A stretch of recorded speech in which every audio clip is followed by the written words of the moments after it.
Hacia mediados del siglo I antes de la era común, la República de Roma se encontraba en un estado de expansión militar ininterrumpida, pero enfrentaba una crisis de liquidez financiera y estabilidad alimentaria que amenazaba con desintegrar su estructura interna. El motor de guerra romano, compuesto por legiones profesionales que demandaban salarios en metálico y un suministro constante de grano para evitar insurrecciones en la capital, dependía de una sola variable externa: el control sobre el valle del Nilo. En este contexto de alta tensión geopolítica, la figura de Cleopatra VII Filopátor emergió no como una figura mítica de la literatura romántica, sino como una operadora de poder de una inteligencia técnica superior, capaz de gestionar la mayor reserva de capital del mundo mediterráneo. El dato más impactante y contraintuitivo que la historia fáctica revela es que el temor de la élite romana hacia Cleopatra no residía en su apariencia física o en su capacidad de seducción personal, sino en su dominio absoluto de la logística económica y su capacidad para financiar de manera unilateral las guerras civiles que estaban reconfigurando el mapa del mundo antiguo. Roma temía a una sola mujer porque esa mujer poseía el código de acceso a la mayor maquinaria de producción, de biomasa y oro de la época. Mientras que los generales romanos debían saquear provincias enteras para pagar a sus tropas, Cleopatra administraba un sistema centralizado de agricultura de riego que generaba excedentes de cereal, suficientes para alimentar a millones de ciudadanos de forma ininterrumpida. Su inteligencia no era un atributo estético, sino una capacidad políglota y administrativa desarrollada en la Biblioteca de Alejandría. Fue la única de su dinastía, los Ptolomeos, que dominó el idioma egipcio, permitiéndole comunicarse directamente con la burocracia local y el clero, eliminando los cuellos de botella informativos que habían debilitado a sus antecesores. Esta capacidad de comunicación técnica le otorgó un control sin precedentes sobre la recaudación de impuestos y la producción industrial de papiro y vidrio, convirtiendo a Egipto en una corporación estatal altamente eficiente que operaba bajo su mando directo. El poder de Cleopatra representaba un desafío sistémico a la estructura patriarcal y republicana de Roma. Para los senadores romanos, la existencia de una monarca absoluta que controlaba personalmente las finanzas de un reino tan rico era una anomalía peligrosa que podía corromper a sus propios líderes militares. La verdadera razón del pánico en el Senado residía en el análisis de flujo de caja. Cleopatra tenía la capacidad de comprar la lealtad de las legiones romanas utilizando simplemente una fracción de los ingresos anuales de su tesorería real. No era una reina que esperaba ser rescatada, sino una estratega que utilizaba su inmensa liquidez para intervenir en la política interna de la superpotencia emergente, asegurando la supervivencia de la soberanía egipcia mediante el financiamiento selectivo de los bandos en conflicto. Su código era el de la realpolitik aplicada a la economía de escala. Antes de explorar cómo esta mujer logró estabilizar una economía al borde del colapso y de qué manera sus decisiones estratégicas forzaron la transición de Roma de una república a un imperio, se establece una pausa para la interacción con la audiencia. Nos encantaría registrar desde qué coordenada geográfica se une el espectador a esta investigación sobre la ingeniería del poder antiguo. Es posible dejar la ubicación en la sección de comentarios situada debajo de este video. Asimismo, si este tipo de contenido estructurado, fáctico y desprovisto de adornos literarios aporta claridad a su conocimiento histórico, se invita a formalizar la suscripción al canal. Este procedimiento garantiza el acceso continuo a los informes detallados sobre las figuras que diseñaron la infraestructura del mundo conocido. Retomando el análisis operativo, Cleopatra VII no heredó un reino estable. Al inicio de su mandato, Egipto enfrentaba una deuda externa masiva con los banqueros romanos y una serie de malas cosechas provocadas por la irregularidad en las crecidas del río Nilo. Su respuesta ante esta crisis no fue de naturaleza militar, sino administrativa. Implementó una reforma monetaria drástica, devaluando la moneda de plata para estimular las exportaciones y proteger las reservas de metales preciosos del Tesoro de Alejandría. Esta maniobra técnica permitió que los productos egipcios fueran más competitivos en los mercados del Mediterráneo, atrayendo divisas extranjeras incluso en tiempos de inestabilidad política. Su comprensión de la macroeconomía le permitió pagar las deudas heredadas de su padre y, simultáneamente, modernizar la flota naval egipcia, la cual se convirtió en el vector de proyección de fuerza más importante del Oriente. La inteligencia de Cleopatra también se manifestó en su gestión de los recursos intelectuales. Alejandría, bajo su mando, funcionaba como un centro de procesamiento de datos científicos y astronómicos que superaba con creces cualquier capacidad de Roma. Su colaboración con expertos en diversas disciplinas le permitió optimizar el calendario agrícola y mejorar las técnicas de irrigación, asegurando que el Valle del Nilo produjera al máximo de su capacidad biológica. Los registros indican que Cleopatra no delegaba las decisiones económicas importantes, sino que supervisaba personalmente los libros de contabilidad del reino. Esta dedicación al detalle operativo fue lo que le permitió detectar y purgar la corrupción en las provincias, garantizando que el flujo de recursos hacia la capital fuera constante y eficiente.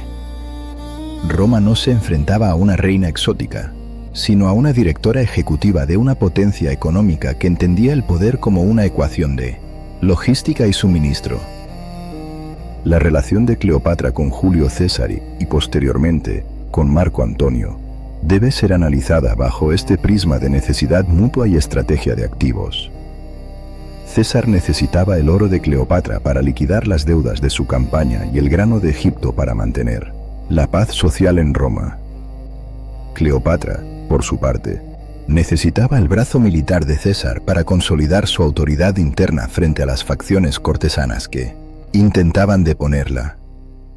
No fue un encuentro de pasiones impulsivas, sino una fusión de intereses financieros y militares. Al asegurar el nacimiento de un heredero varón, Cesarión, Cleopatra intentó crear una línea sucesoria que unificara el capital egipcio con la autoridad legal romana, una posibilidad que aterrorizaba a los defensores de la tradición republicana, ya que significaba el fin de la hegemonía política de las familias senatoriales frente a una monarquía global centralizada. A diferencia de otros gobernantes helenísticos que se limitaron a observar el avance de Roma, Cleopatra adoptó una postura de intervención activa.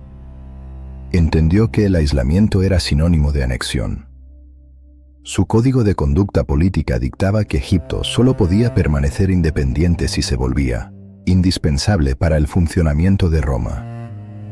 Por ello, se presentó en la capital romana no como una suplicante, sino como una jefa de Estado de igual rango, estableciendo una corte en el Transtíber que atrajo a la intelectualidad y a los políticos ambiciosos de la ciudad.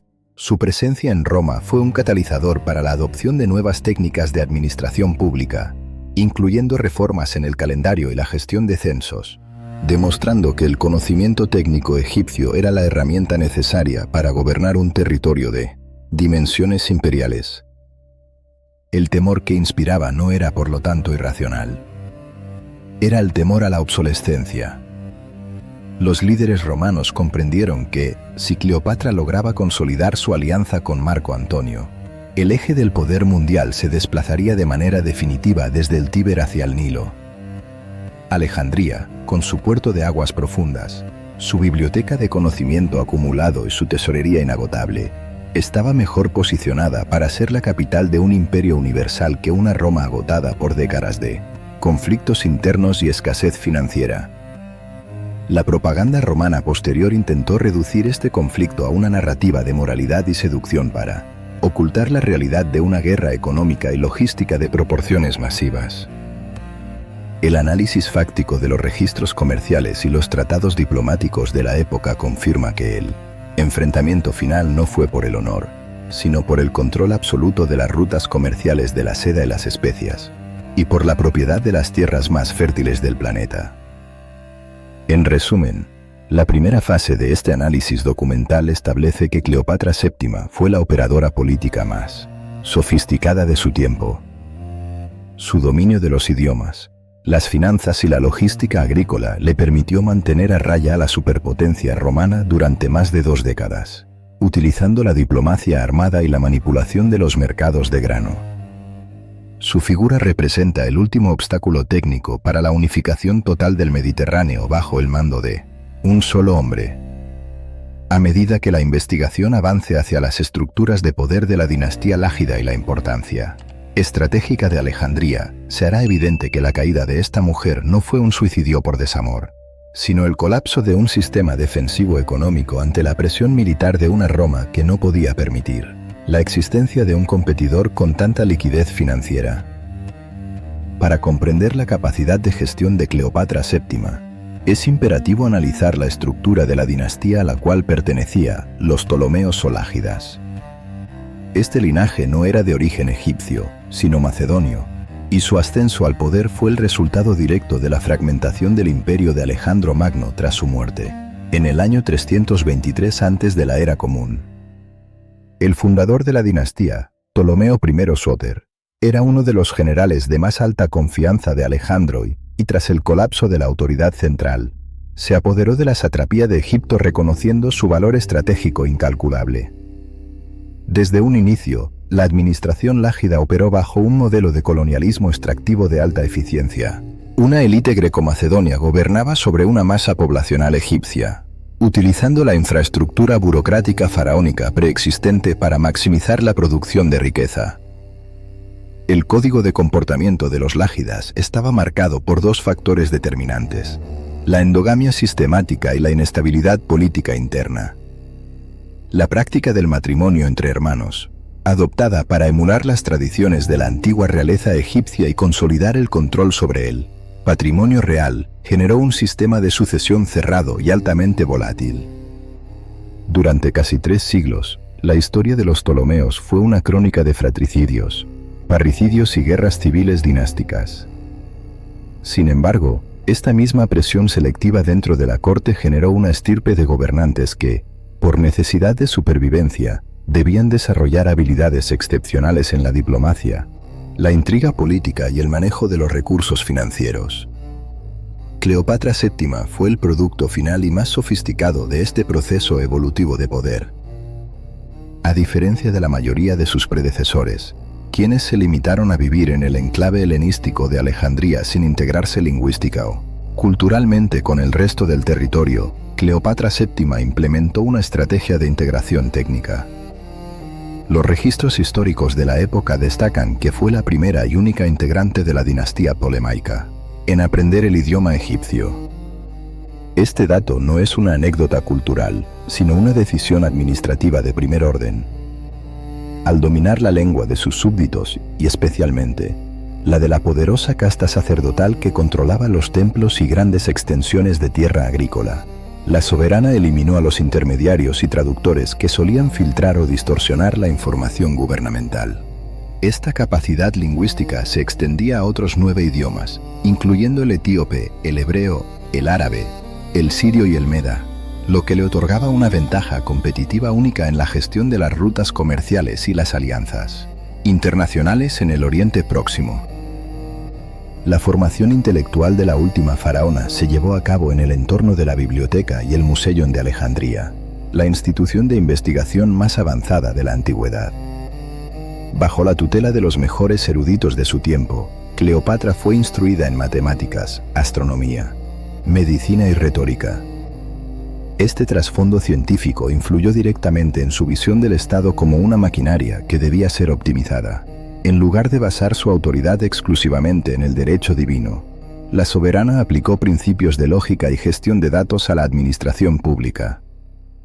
Comprendía que el poder real dependía de la estabilidad de la moneda, la eficiencia de los canales de irrigación y el flujo ininterrumpido del comercio exterior. Bajo su mando, la burocracia alejandrina se transformó en una central de procesamiento de información que permitía al trono monitorear la producción de cada nomo o provincia del reino.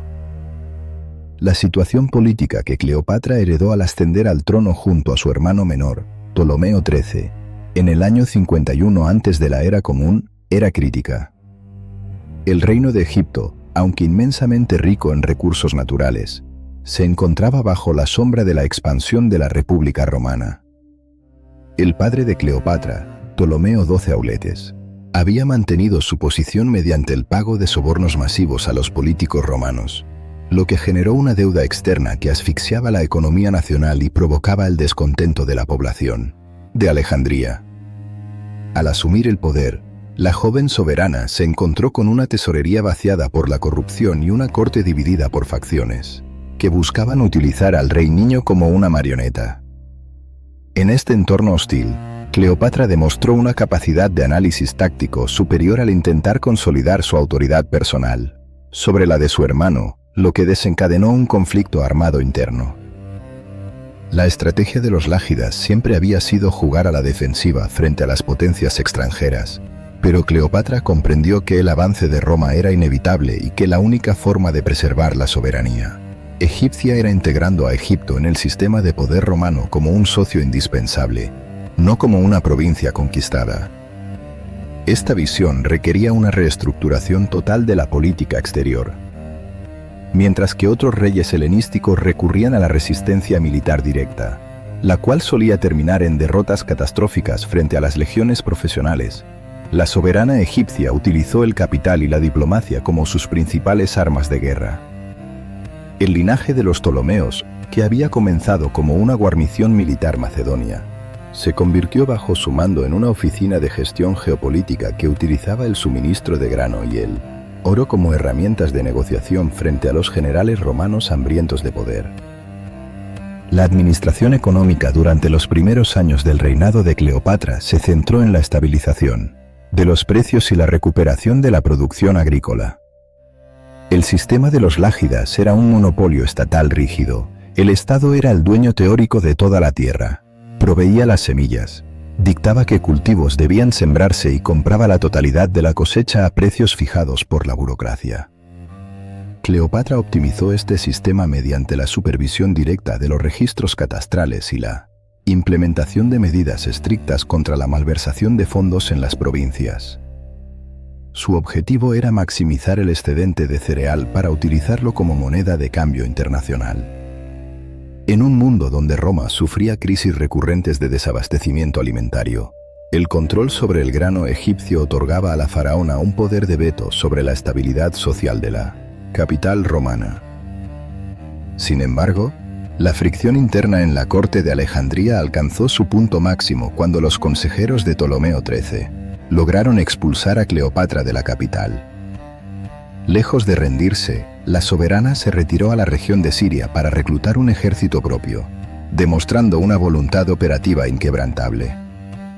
Fue en este momento de máxima vulnerabilidad cuando se produjo la llegada de Julio César a Egipto, persiguiendo a su rival Pompeyo. La intervención de Cleopatra en este escenario no fue un acto de seducción desesperada, sino una maniobra política de alta precisión.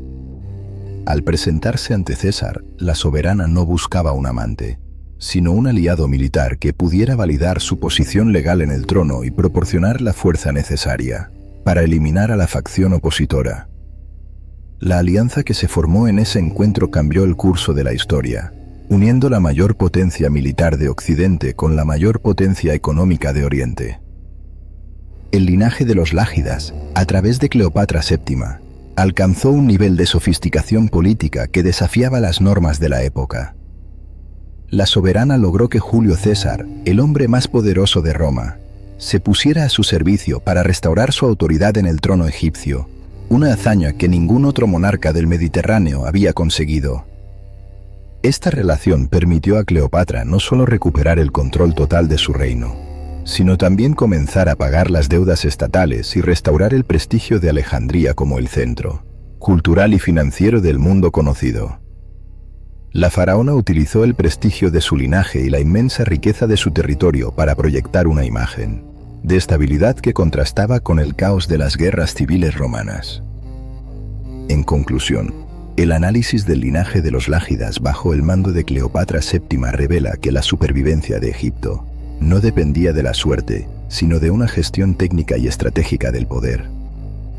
La soberana transformó las debilidades de una dinastía decadente en fortalezas administrativas, utilizando su educación políglota y su conocimiento científico para gobernar un estado complejo en tiempos de transición global. El linaje que comenzó con un general macedonio terminó con una administradora que entendió que la verdadera soberanía en el siglo I antes de la era común se ganaba en los libros de contabilidad, en el control de las rutas comerciales y en la capacidad de volverse indispensable para el funcionamiento de la maquinaria de guerra de la superpotencia romana. Para comprender la asimetría de poder entre la República Romana, una entidad en constante expansión militar, y el reino ptolemaico administrado por Cleopatra VII, es necesario analizar la base material que sustentaba a ambas civilizaciones.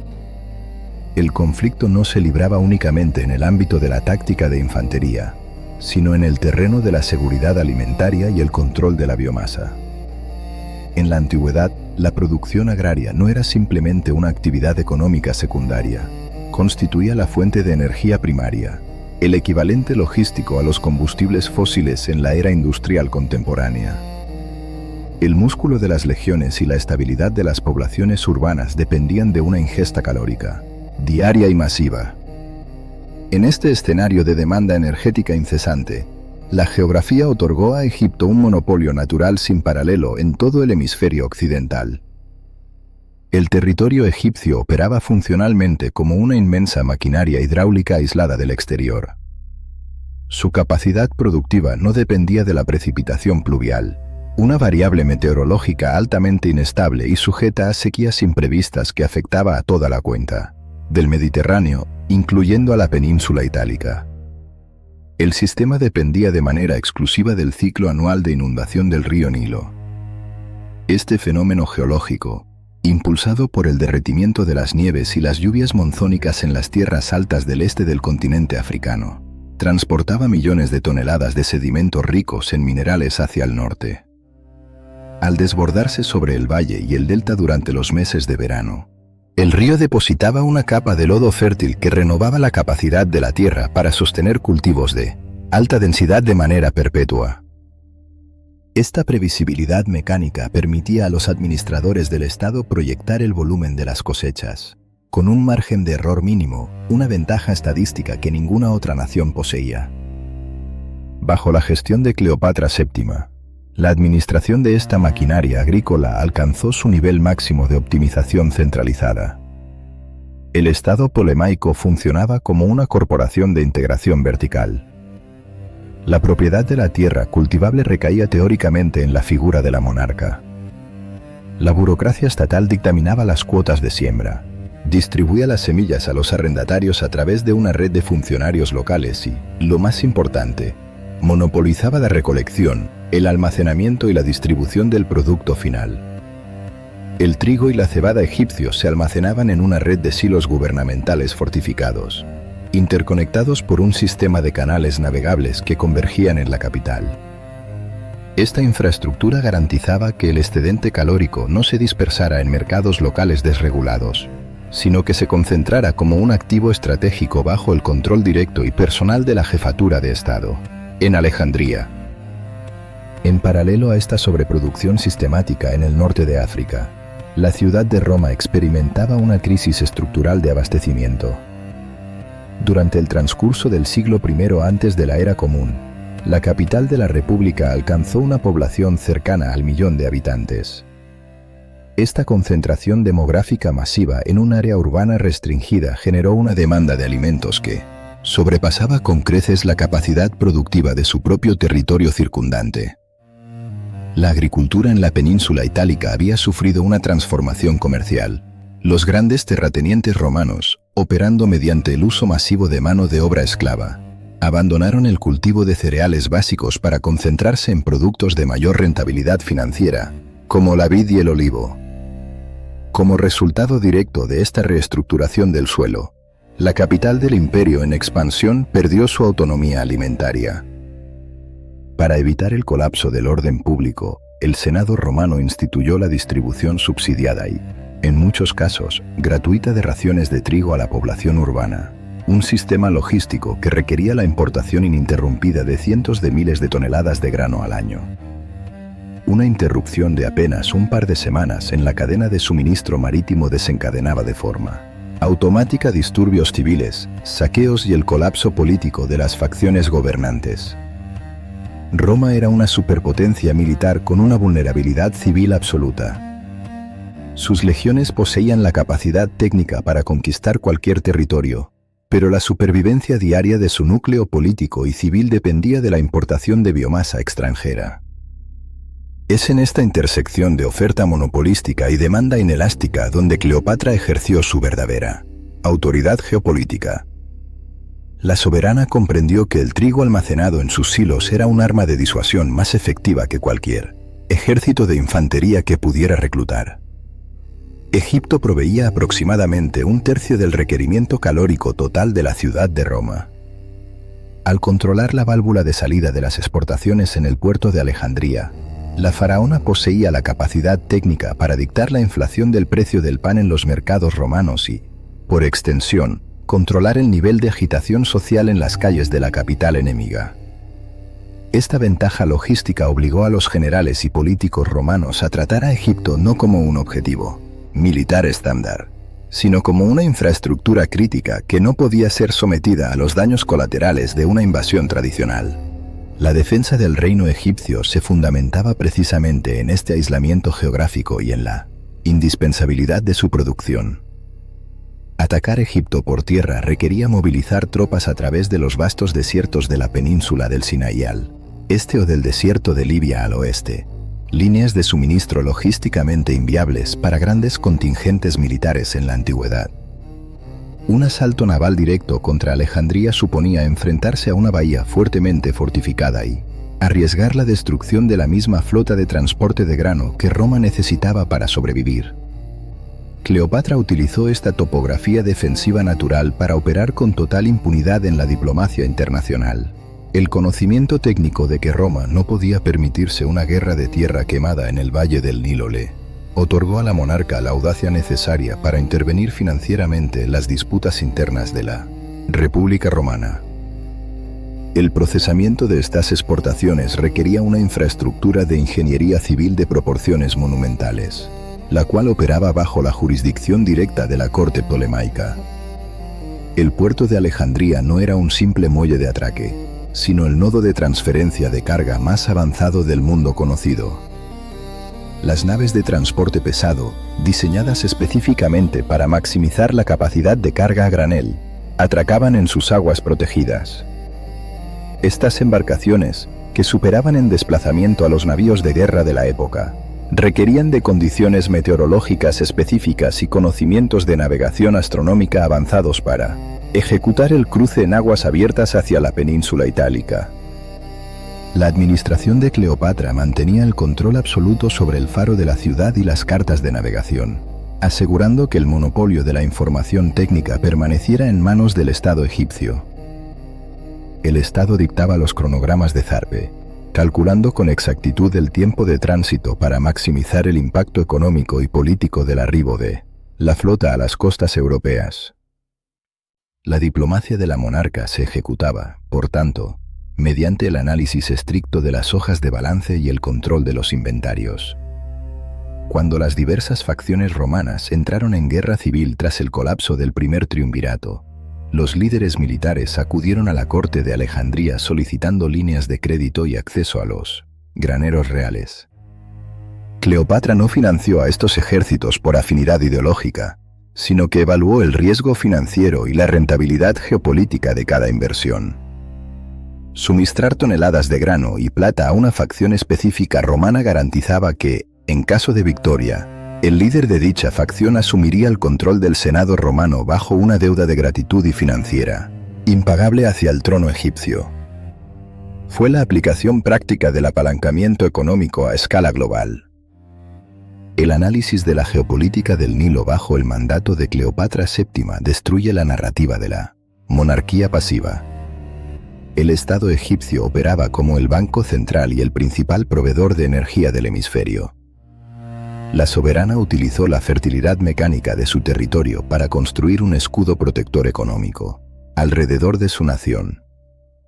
Su gestión demuestra que, en el ajedrez del poder de la antigüedad, el control de las líneas de suministro de alimentos y la acumulación de metales preciosos podían neutralizar la superioridad numérica de la infantería pesada. La verdadera fortaleza de la última faraona no residió en las tropas que comandaba, sino en el conocimiento exhaustivo de que la maquinaria de guerra romana era un motor que se apagaría de inmediato si ella tomaba la decisión administrativa de cerrar las compuertas de los almacenes reales de Alejandría. El año 48 antes de la era común marcó el punto de máxima fricción geopolítica en el Mediterráneo oriental. La República Romana se encontraba inmersa en una guerra civil total entre las facciones lideradas por Cneo, Pompeyo Magno y Julio César. Tras la decisiva derrota en la llanura de Farsalia, Pompeyo buscó refugio en Egipto, asumiendo que la administración polemaica, a la cual había asistido financieramente en el pasado, le otorgaría asilo táctico. Sin embargo, los consejeros del joven Ptolomeo XIII, quienes mantenían el control operativo de Alejandría tras haber forzado a Cleopatra al exilio en Siria, calcularon mal el balance de poder global. Al ordenar el asesinato de Pompeyo en las costas egipcias con el objetivo de apaciguar al bando vencedor, los regentes locales eliminaron cualquier margen de negociación diplomática. Cuando Julio César arribó a la capital egipcia pocos días después con una fuerza expedicionaria sumamente reducida, compuesta por apenas unos pocos miles de legionarios, no encontró un estado aliado, sino un escenario de alta volatilidad urbana y vacío de poder que requería una intervención ejecutiva inmediata. La llegada de Julio César a Alejandría no fue una expedición turística ni una misión diplomática de rutina. El dictador romano operaba bajo un déficit fiscal crítico. Las campañas militares en la Galia y la guerra civil en curso habían agotado las reservas de la tesorería en Roma. César requería una inyección masiva de liquidez para sostener la nómina de sus legiones veteranas y evitar motines en sus filas. El Estado egipcio mantenía una deuda soberana impaga con las instituciones financieras romanas y con el propio César, derivada de los préstamos exorbitantes que el padre de Cleopatra, Ptolomeo XII, había solicitado para asegurar el reconocimiento de su propia legitimidad en el trono años atrás.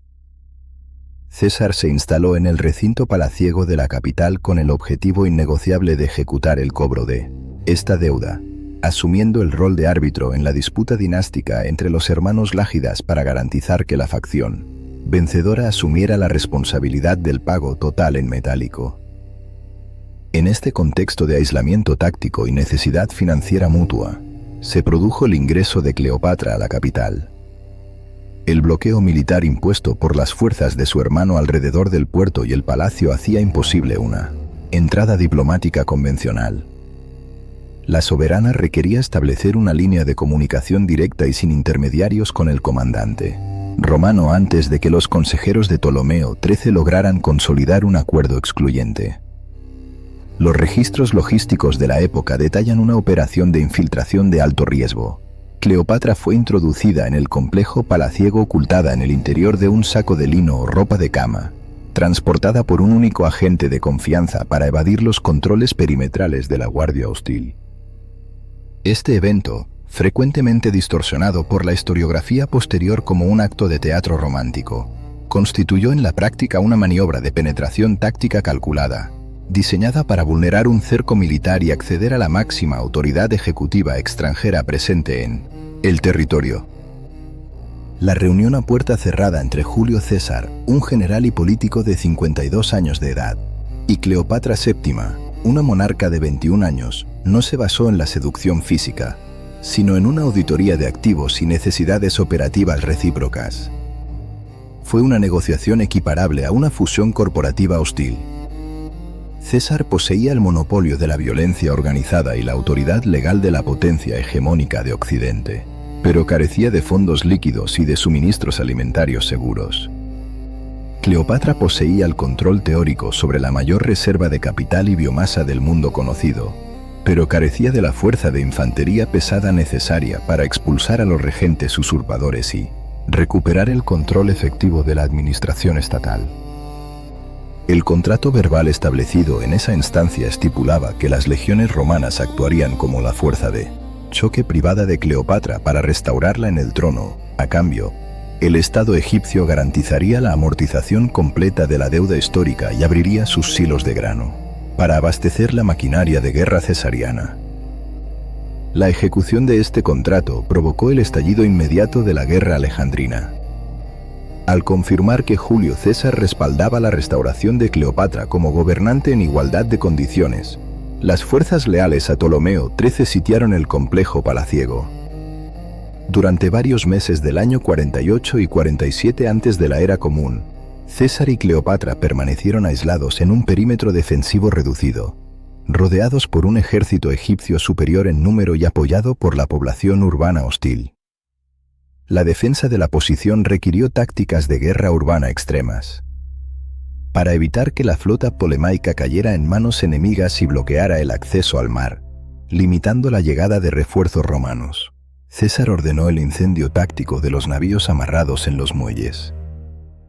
Las corrientes de viento propagaron el fuego hacia los almacenes aduaneros y depósitos marítimos de la ciudad, un daño colateral logístico que la literatura posterior confundiría frecuentemente con la destrucción total de la gran biblioteca, la cual operaba en un sector diferente de la urbe. El asedio urbano se quebró finalmente con la llegada de refuerzos terrestres aliados desde la región de Siria y Pérgamo. En la subsiguiente batalla del Nilo, la superioridad táctica de la ingeniería militar romana aniquiló a las fuerzas de la coalición opositora. Ptolomeo XIII pereció ahogado al intentar cruzar el río durante la retirada de sus tropas, debido al peso de su armadura dorada, un fallo logístico personal que selló el destino de su facción. Con la resistencia armada eliminada, Julio César cumplió su cláusula del acuerdo. Restituyó a Cleopatra como la autoridad ejecutiva máxima e indiscutible del Estado egipcio.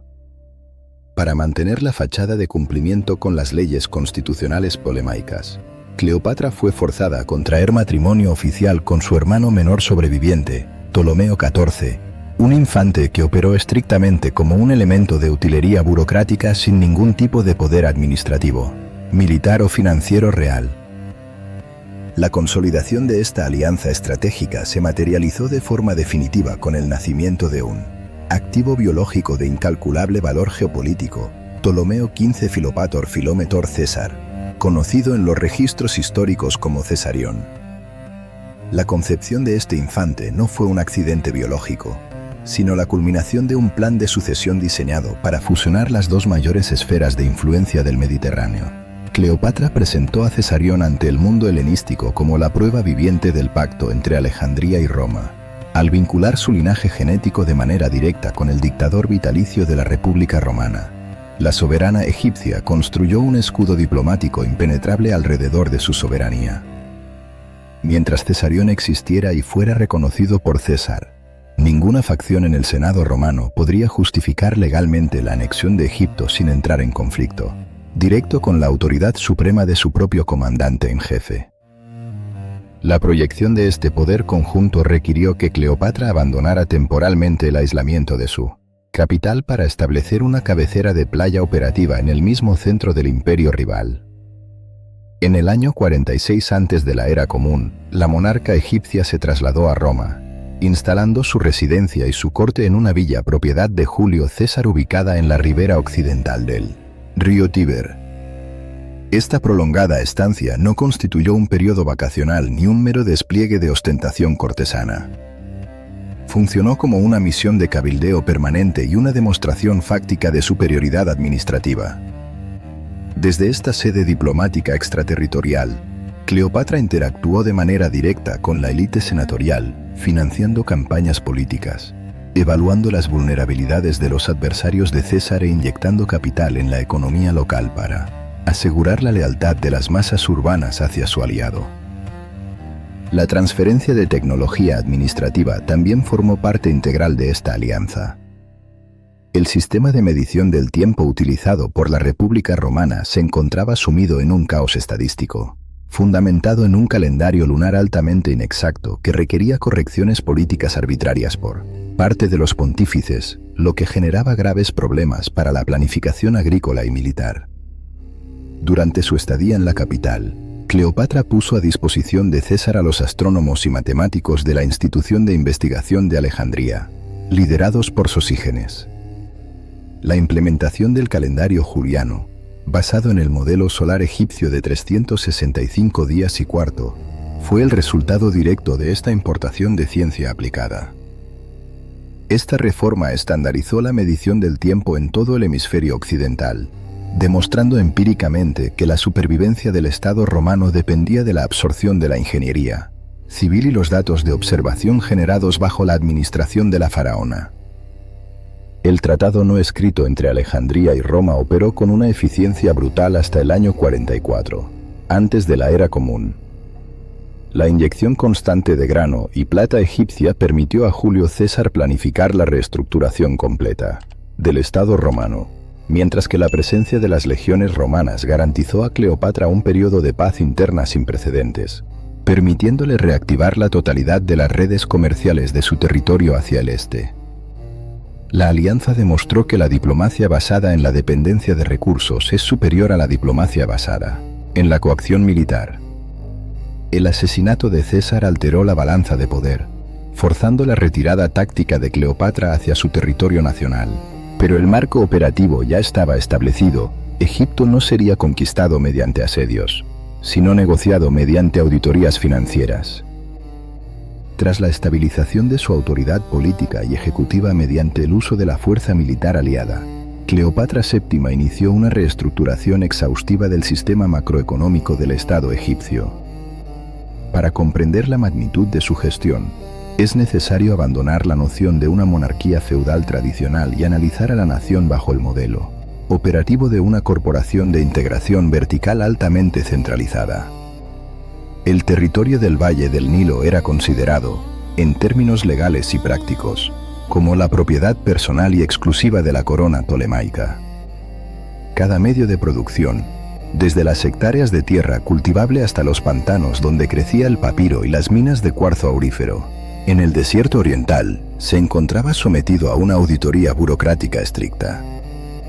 La administración de esta inmensa abundancia material demandaba un sistema de inventario implacable. Miles de escribas y recolectores de impuestos, desplegados a través de los más de 40 distritos administrativos conocidos como nomos, registraban las fluctuaciones métricas de la inundación anual del río para calcular matemáticamente la cuota de rendimiento fiscal exacta que se exigiría de cada parcela antes de que los agricultores depositaran la primera semilla en el lodo. Una de las maniobras técnicas más sofisticadas ejecutadas durante su mandato fue la reforma estructural de la política monetaria. Al asumir el control unilateral de la administración, la soberana heredó un déficit fiscal severo y un sistema cambiario que había sufrido los embates de la inflación, producto de los sobornos multimillonarios que sus predecesores habían transferido a las cuentas de los senadores romanos para comprar protección diplomática. En lugar de intentar sostener artificialmente el valor nominal de la divisa mediante la inyección de reservas, Cleopatra ordenó una devaluación calculada del dracma de plata.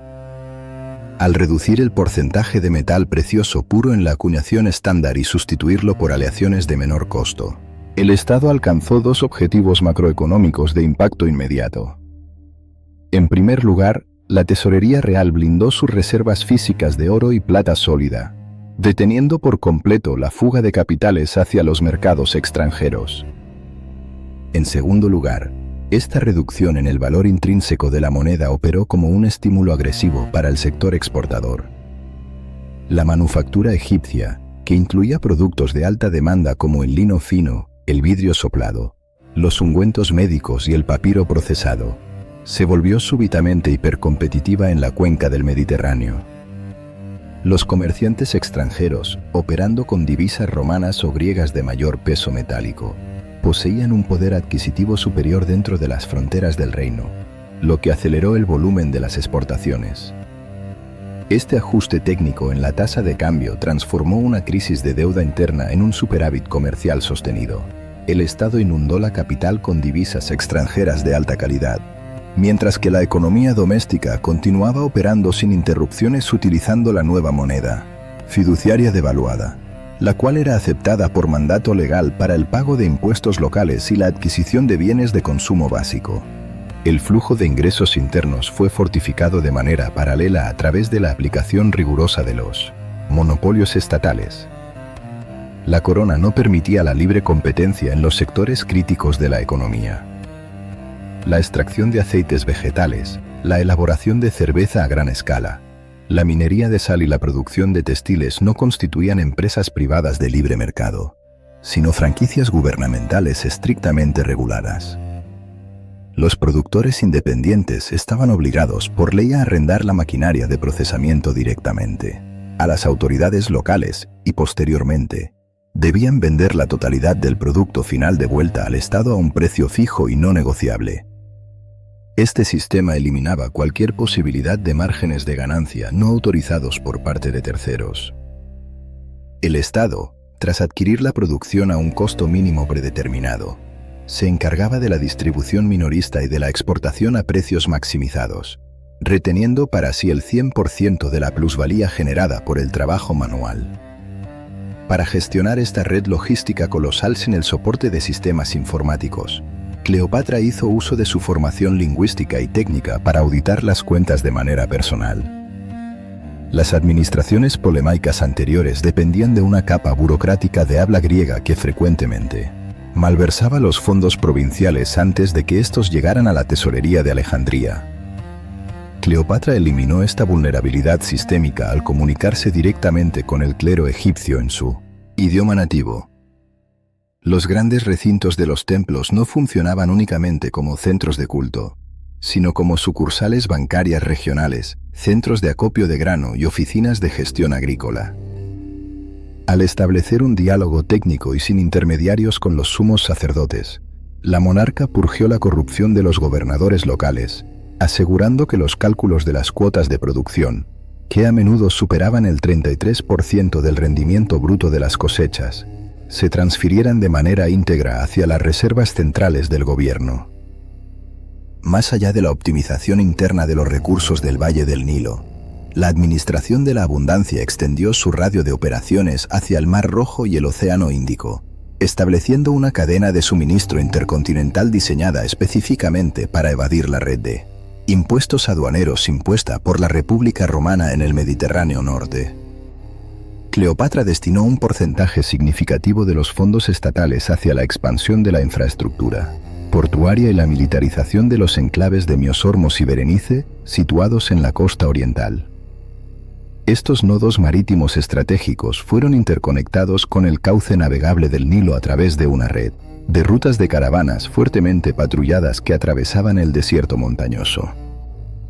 El Ministerio de Obras Públicas financió la excavación y el mantenimiento de cisternas fortificadas a lo largo de este trayecto para garantizar el suministro de agua a los animales de carga y anular la mortalidad por deshidratación en las caravanas mercantes. El objetivo geopolítico de esta inmensa inversión en infraestructura era monopolizar el tráfico marítimo de bienes de lujo provenientes de la península arábiga y el subcontinente indio.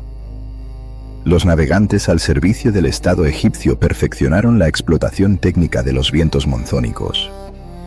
Al comprender y mapear la aerodinámica de estas corrientes atmosféricas direccionales, que soplan hacia el noreste durante los meses de verano y hacia el suroeste durante el invierno, las flotas mercantes alejandrinas lograron ejecutar viajes interoceánicos de ida y vuelta en el lapso estricto de un año calendario. Esta velocidad de tránsito no tenía precedentes. Los navíos exportaban manufacturas y metales, regresando con bodegas repletas de mercancías de altísimo margen de ganancia comercial, tales como el incienso, la mirra, los fardos de seda cruda, las perlas de mar profundo y la pimienta negra. Al desembarcar en los puertos del Mar Rojo, estas materias primas eran transportadas a la capital, procesadas en talleres de propiedad estatal y reexportadas hacia los mercados europeos aplicando sobrecargos que frecuentemente superaban el 300% de su valor de adquisición original. Este dominio técnico sobre la logística de los vientos y las corrientes oceánicas convirtió a Egipto en el embudo comercial más lucrativo de la antigüedad, generando un volumen de ingresos líquidos que sobrepasaba el Producto Interno Bruto de múltiples provincias romanas combinadas. La soberana operaba bajo el principio financiero de que la acumulación de capital a gran escala era el mecanismo de defensa más efectivo contra las intenciones anexionistas de las potencias militares extranjeras. La inmensa riqueza generada por estos monopolios y operaciones comerciales internacionales no fue simplemente almacenada en las bóvedas reales. Fue inyectada de manera sistemática en el mantenimiento de la infraestructura nacional para asegurar la continuidad del ciclo productivo. La administración central financió las labores de dragado ininterrumpido de los canales de irrigación, una obra de ingeniería a escala nacional que exigía la movilización coordinada de millones de horas de labor física cada año. Además, Cleopatra utilizó el superávit económico para financiar la expansión de la arquitectura monumental civil y religiosa, ordenando la finalización del complejo estructural en Dendera. Este gasto masivo en construcción no obedecía a un mandato de devoción espiritual, sino a una táctica de estabilización laboral y control social. Al inyectar liquidez en los proyectos de los templos, el gobierno garantizaba la sumisión absoluta de la poderosa élite sacerdotal y aseguraba el empleo continuo de la población civil. Mantener a la fuerza laboral remunerada, alimentada y ocupada erradicó la amenaza de las insurrecciones agrarias que habían paralizado a las administraciones anteriores. A través de la aplicación implacable de políticas de recolección de impuestos, la manipulación técnica de los tipos de cambio y la expansión agresiva de la logística intercontinental, Cleopatra VII logró rescatar a un Estado al borde de la quiebra institucional para convertirlo en el centro financiero del mundo conocido.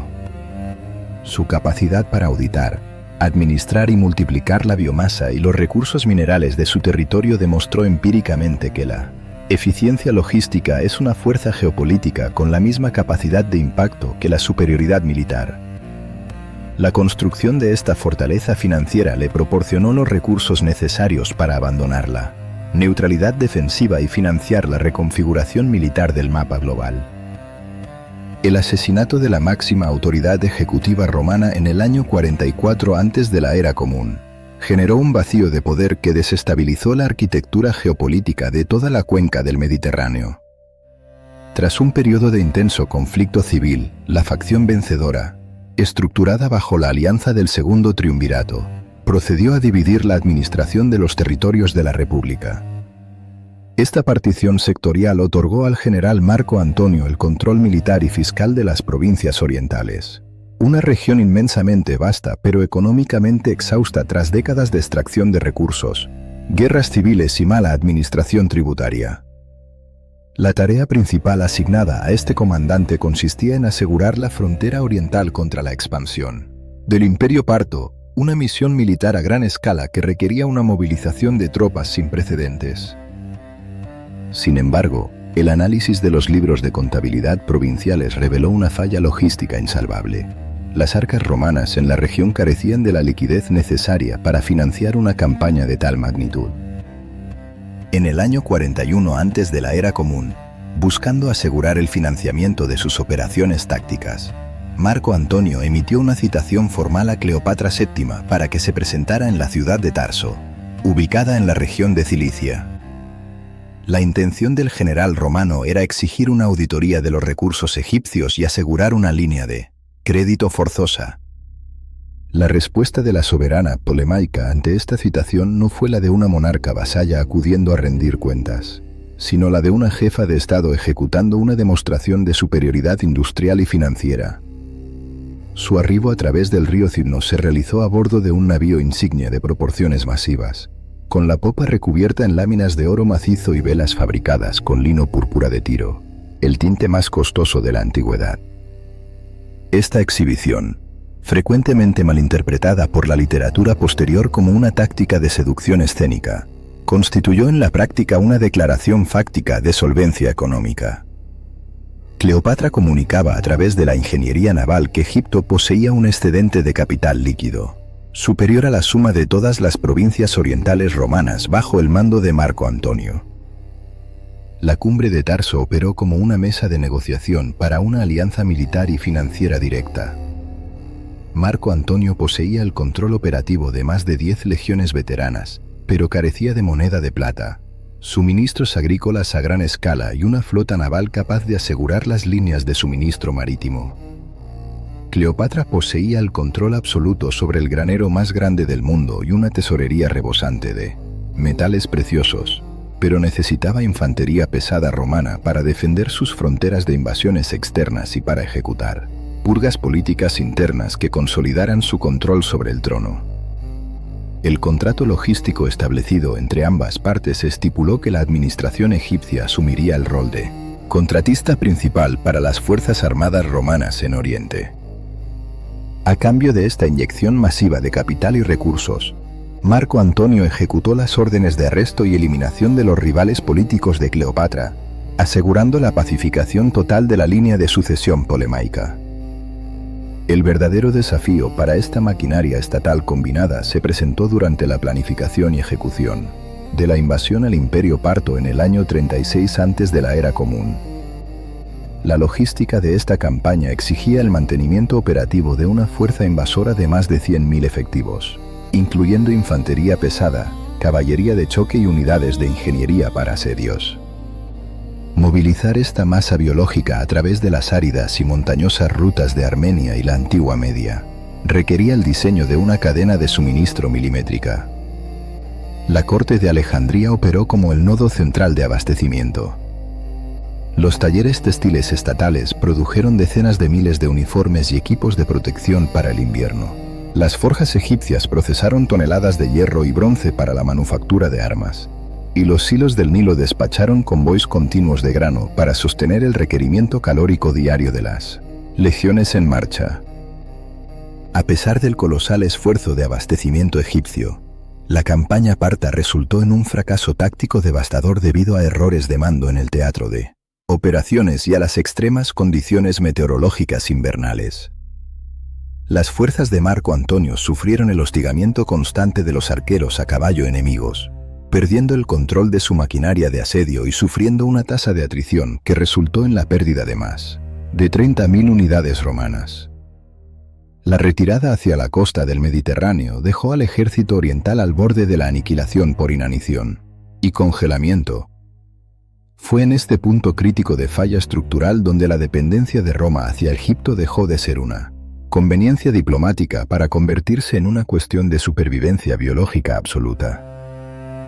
Alcanzando la región costera de Siria con los restos de sus legiones, Marco Antonio no solicitó fondos de rescate al Senado en Roma, cuya burocracia era lenta y hostil a su facción, sino que emitió una alerta logística de emergencia directamente a Alejandría. La respuesta de Cleopatra demostró la capacidad de reacción inmediata de la administración ptolemaica. La soberana zarpó personalmente al mando de una flota de asistencia logística, transportando toneladas de prendas de invierno, raciones de emergencia de alta densidad calórica y, fundamentalmente, cofres de plata pura destinados a pagar los salarios atrasados de los soldados romanos sobrevivientes. Al reequipar y financiar la reconstrucción de la fuerza militar de Marco Antonio con recursos estrictamente egipcios, Cleopatra completó la transferencia de lealtad financiera. Las legiones orientales dejaron de depender de la hacienda pública del Estado romano para convertirse, en términos económicos y fácticos, en un ejército privado subsidiado íntegramente por el Banco Central de Alejandría. La consolidación de esta nueva arquitectura de poder se formalizó legal y territorialmente en el año 34 antes de la Era Común, durante un evento político y administrativo documentado históricamente como las donaciones de Alejandría. Tras una campaña militar exitosa en la región de Armenia, financiada nuevamente por el capital egipcio, Marco Antonio y Cleopatra orquestaron una ceremonia de reestructuración geopolítica en las instalaciones del complejo deportivo de la capital ptolemaica. Sentados sobre tronos elevados de oro macizo, procedieron a redistribuir la propiedad legal y la administración fiscal de casi la totalidad del Oriente Medio. Esta acción no fue un despliegue de arrogancia cortesana, sino la redacción unilateral de un nuevo mapa imperial que ignoraba por completo la autoridad legal del Senado, en Roma. Durante este decreto público, Cleopatra fue reconocida oficialmente con el título técnico de Reina de Reyes, estableciendo su supremacía jerárquica sobre los monarcas de las regiones circundantes. Su primogénito, Cesarión, fue declarado y ratificado legalmente como el único hijo biológico y heredero legítimo de Julio César. Esta designación poseía una carga jurídica explosiva, ya que invalidaba de facto las pretensiones hereditarias del hijo adoptivo de César, Octavio, quien controlaba la península itálica y las provincias occidentales. Además, los territorios de Siria, Cilicia, Chipre y la región de Celesiria fueron transferidos bajo la administración directa de la corona egipcia. Los hijos menores de Cleopatra y Marco Antonio recibieron la asignación teórica de reinos que abarcaban desde Armenia hasta las fronteras no conquistadas de Partía. El análisis técnico de las donaciones de Alejandría revela el diseño de una nueva superpotencia descentralizada. Cleopatra y Marco Antonio estaban construyendo una infraestructura imperial bilingüe, con base en el Oriente, que fusionaba la invencibilidad de la disciplina militar romana con la eficiencia recaudatoria y la productividad agraria del Estado egipcio. Alejandría, con su puerto de aguas profundas, su concentración de conocimiento científico y su acceso directo a las rutas comerciales del Mar Rojo y el Océano Índico, se perfilaba como la capital administrativa definitiva de este nuevo bloque geopolítico.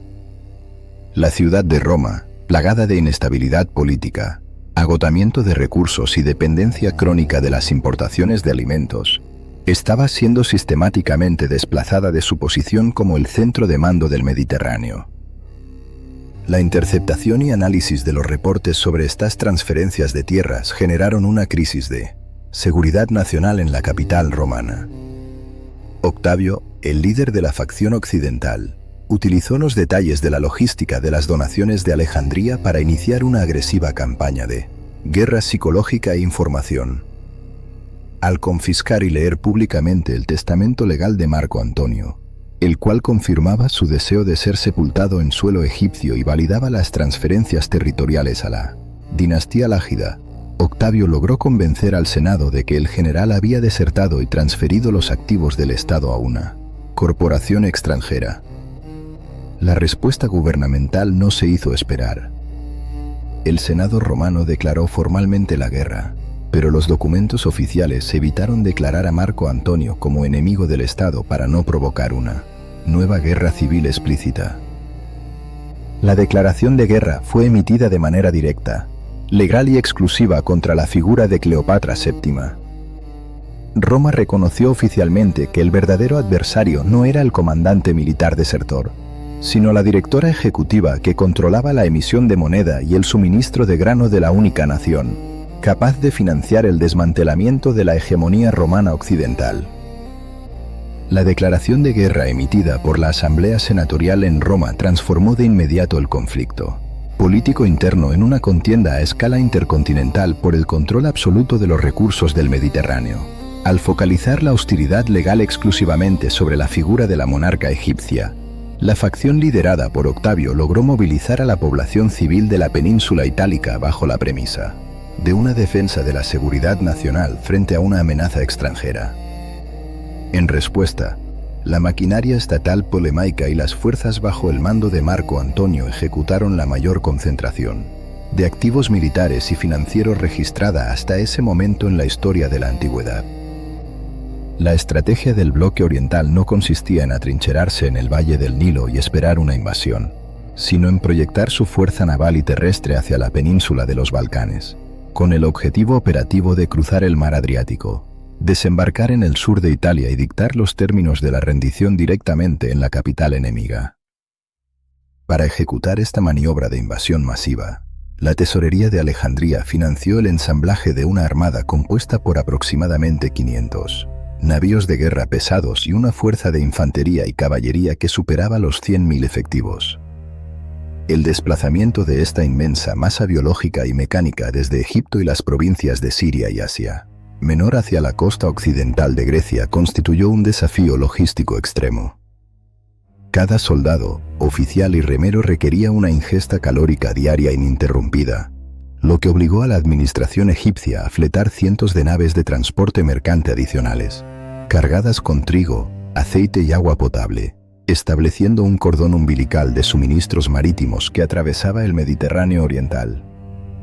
La flota y el ejército de tierra establecieron su base de operaciones principal en el Golfo de Ambracia, un cuerpo de agua protegido en la costa jónica, cerca del promontorio de Actium.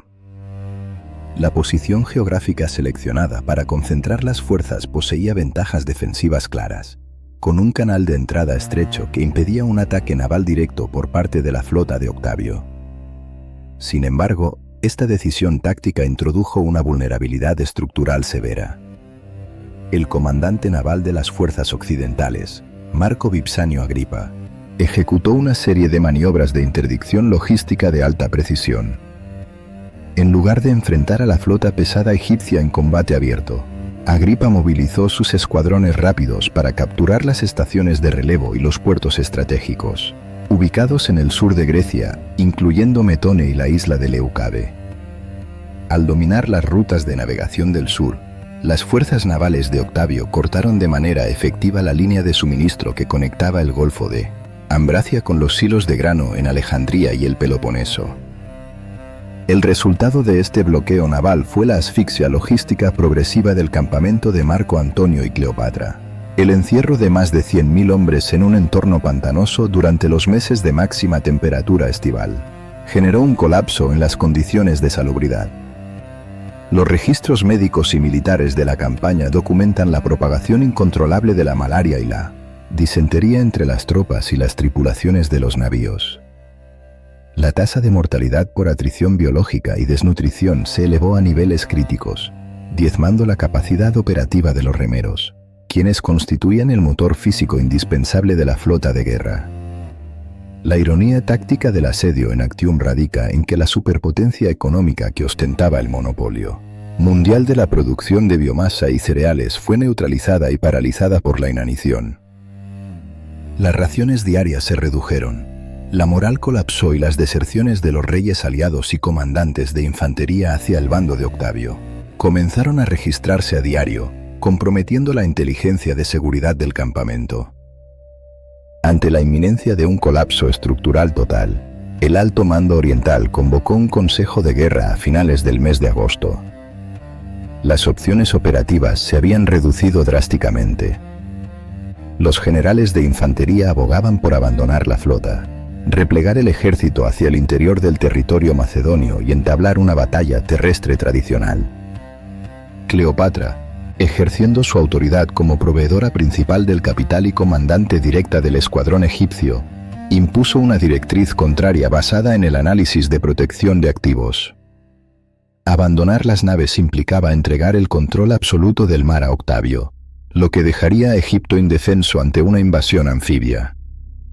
Además, la nave insignia de la monarca no solo transportaba su corte, sino que albergaba el tesoro real físico en metales preciosos, el núcleo financiero que sostenía la totalidad de la operación. La decisión final fue ejecutar una maniobra de ruptura naval combinada. Las fuerzas restantes intentarían perforar el bloqueo en el mar para escapar hacia Egipto con el capital, mientras la infantería realizaba una retirada organizada por tierra hacia Asia. Debido a la alta mortandad de los remeros por las enfermedades tropicales, el mando se vio obligado a incendiar un gran porcentaje de sus propios navíos en la playa, al carecer de la fuerza motriz biológica necesaria para tripularlos. La flota remanente, compuesta por aproximadamente 230 naves, fue equipada no para un combate de aniquilación, sino para un escape a alta velocidad. En una decisión sumamente inusual para los estándares de la guerra naval antigua, donde las velas se desmontaban y dejaban en tierra para aligerar peso y aumentar la maniobrabilidad antes del combate, las fuerzas de Cleopatra y Marco Antonio cargaron sus velas pesadas a bordo. Este detalle técnico confirma empíricamente que el objetivo táctico del 2 de septiembre del año 31, antes de la era común, no fue obtener una victoria total, sino forzar un corredor de escape impulsado por la fuerza del viento. El enfrentamiento mecánico entre las dos flotas reveló una asimetría tecnológica severa. La armada bajo el mando de Marco Antonio y Cleopatra estaba constituida principalmente por naves de clase Quinquereme y Octere. Estos buques operaban como plataformas de artillería flotantes, acorazados masivos con cascos reforzados mediante vigas de madera gruesa, diseñados para resistir impactos de espolón y equipados con torres desde donde la infantería de marina arrojaba proyectiles incendiarios y operaba balistas de alta tensión. Frente a esta estructura pesada, la flota de Agripa desplegó naves de clase Liburna.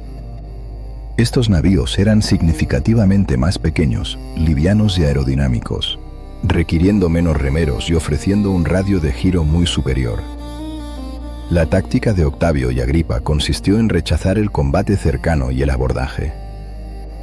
Sus liburnas ejecutaban pasadas de hostigamiento a alta velocidad, apuntando a destruir los bancos de remos de las naves pesadas para dejarlas inmovilizadas en el agua, convirtiéndolas en objetivos estáticos para el fuego concentrado.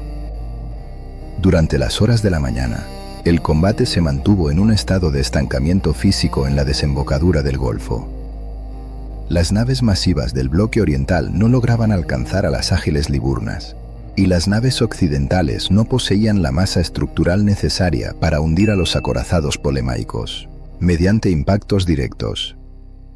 El punto de ruptura operativa se produjo pasado el mediodía, cuando el calentamiento de las masas de tierra generó el esperado cambio en las corrientes térmicas atmosféricas, activando un fuerte viento en dirección noroeste. Al observar la alteración del vector eólico, el escuadrón personal de Cleopatra, compuesto por 60 naves de alta velocidad que se habían mantenido en la reserva estratégica tras la línea de combate principal, ejecutó su orden preestablecida. Aprovechando una brecha en el centro de la formación generada por el avance descoordinado de los flancos de Marco Antonio, los navíos egipcios izaron sus velas de manera simultánea, capturaron la corriente de aire y perforaron la línea enemiga a máxima velocidad. La ejecución de esta maniobra de escape ha sido documentada exhaustivamente por la propaganda enemiga como un acto de cobardía y traición femenina. El análisis fáctico y logístico desmiente esta narrativa. El escuadrón de Cleopatra cumplió con el protocolo de emergencia estipulado en el Consejo de Guerra: evacuar el tesoro estatal y garantizar la supervivencia de la cadena de mando administrativa. Perder el oro del Estado en el Golfo de Ambracia habría significado el colapso inmediato e irreversible de la soberanía de Alejandría. Al observar que el corredor de salida se había establecido con éxito, Marco Antonio abandonó su nave insignia, la cual se encontraba inmovilizada por el combate de desgaste. Transfirió su posición a una embarcación ligera de 5 bancos de remos y siguió el rastro de la fuerza egipcia, dejando atrás a la mayor parte de su flota y al ejército de infantería bajo el mando de sus lugartenientes. La retirada de las figuras ejecutivas provocó el colapso de la moral en el teatro de operaciones.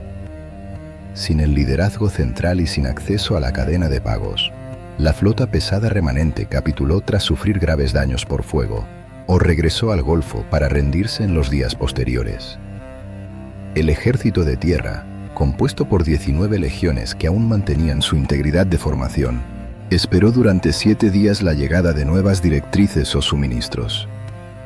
Al confirmar que la línea de financiamiento había sido evacuada hacia el continente africano y que sus rutas de escape hacia Asia estaban bloqueadas, los comandantes de infantería negociaron los términos de rendición y transfirieron su lealtad táctica a Octavio, integrándose a la maquinaria de guerra de la facción occidental.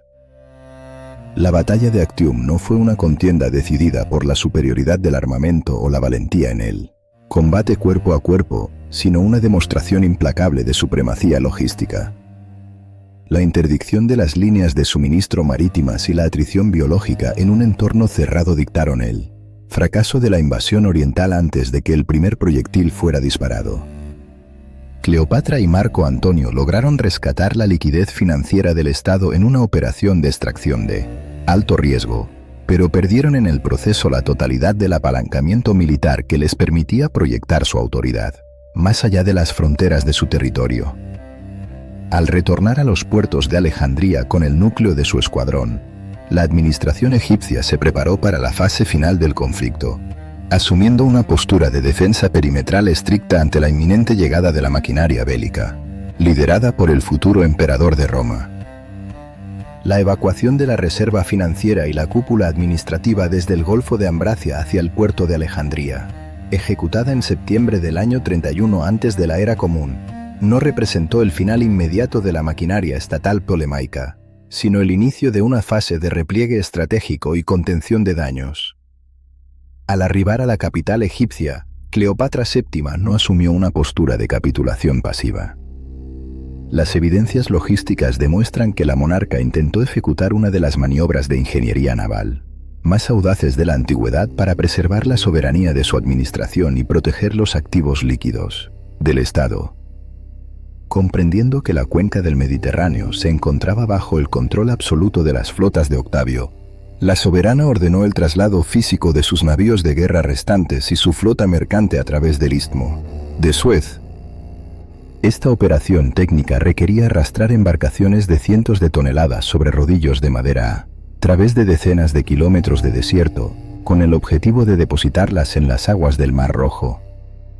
El plan estratégico consistía en utilizar esta flota reubicada para transportar el tesoro real, la corte y una fuerza militar selecta hacia la costa occidental del subcontinente indio o hacia el sur de la península arábiga, estableciendo un nuevo centro de poder económico lejos del alcance de la infantería romana. Sin embargo, esta vía de escape logística fue neutralizada no por las legiones de Octavio, sino por la intervención de las tribus nabateas. Estos aliados tácticos de Roma, operando desde la región de Petra, lanzaron incursiones incendiarias contra las naves mientras se encontraban inmovilizadas en las arenas del tránsito terrestre, destruyendo la viabilidad técnica del éxodo intercontinental y confinando a la administración polemaica al perímetro urbano de Alejandría.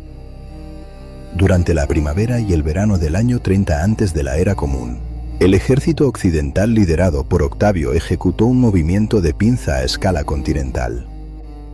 Una fuerza expedicionaria avanzó desde la región de Cirene por el flanco occidental, mientras que el contingente principal marchó a través de Siria y Judea por el flanco oriental. Ante este asedio logístico inminente, el general Marco Antonio intentó organizar la defensa perimetral de la ciudad, pero la superioridad numérica y la moral colapsada de las tropas restantes dictaron el resultado de manera acelerada.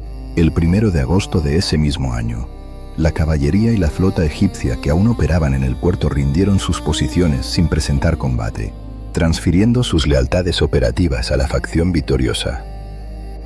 Ante la desintegración total de sus activos militares, Marco Antonio procedió a quitarse la vida, un evento que eliminó al último comandante aliado de la corona egipcia y dejó a Cleopatra como la única autoridad negociadora frente a la ocupación militar extranjera.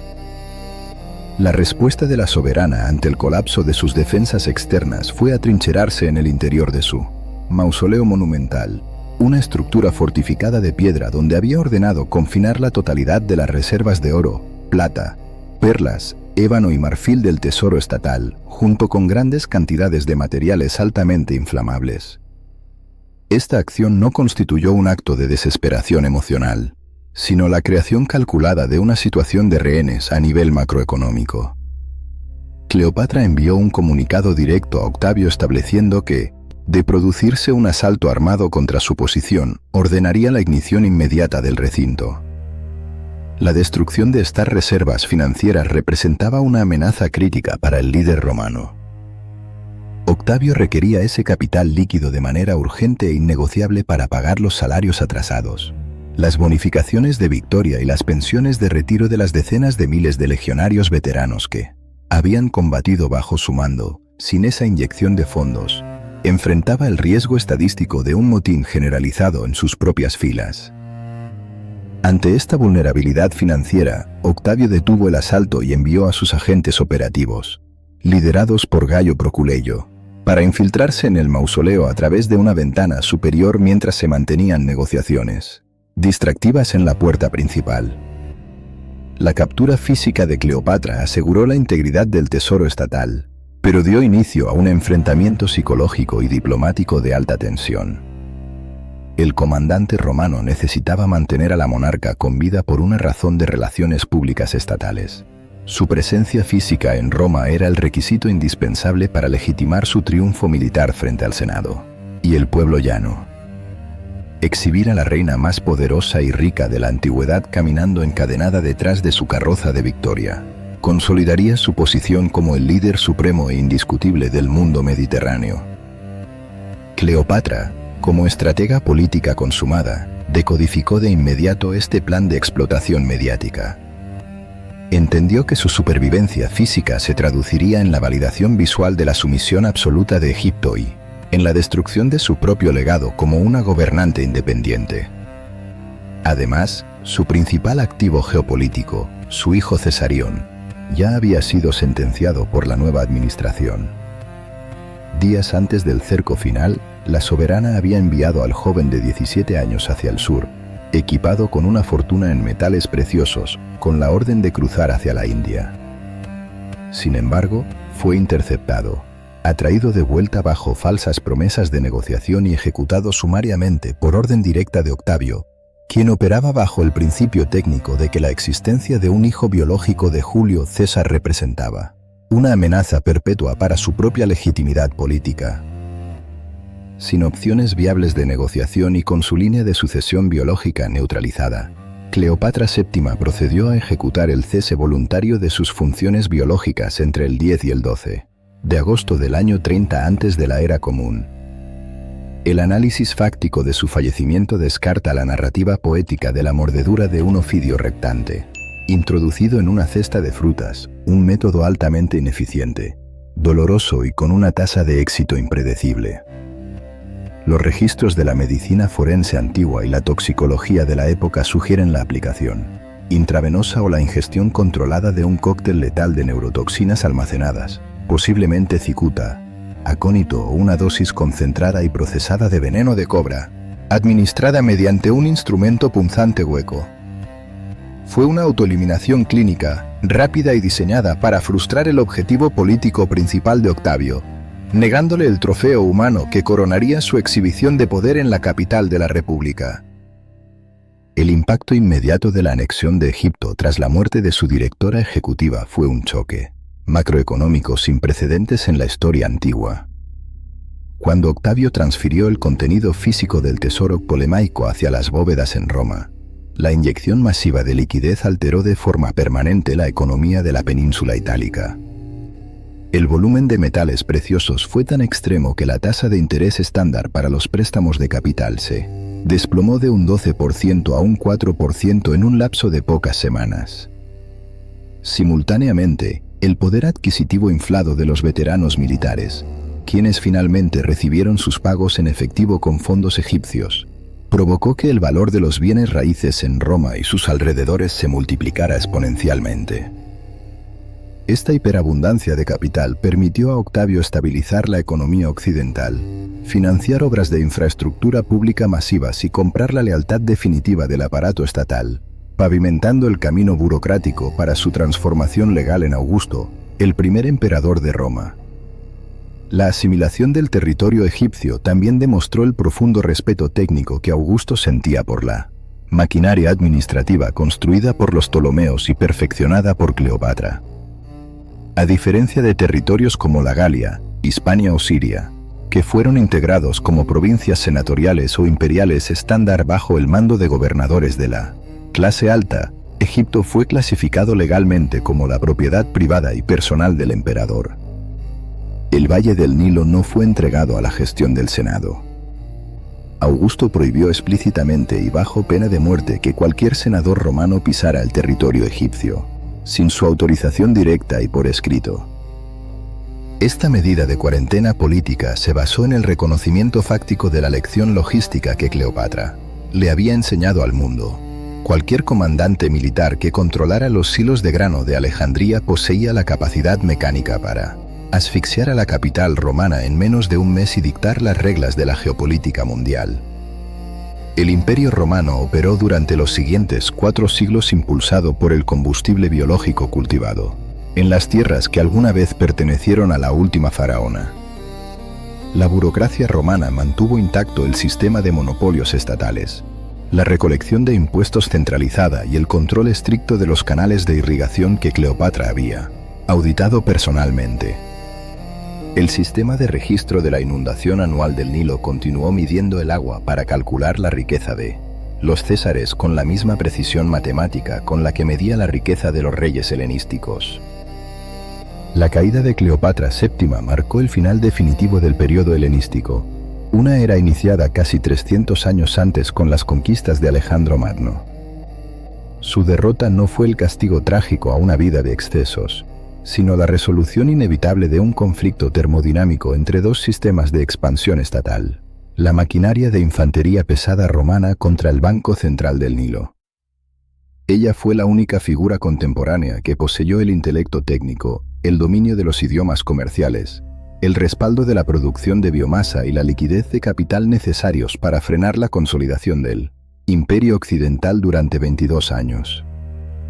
La Roma imperial, con sus monumentos de mármol y su paz forzada, no fue construida únicamente por el acero de sus legiones, sino que fue financiada íntegramente por el oro acumulado en la mente administrativa más formidable de la antigüedad.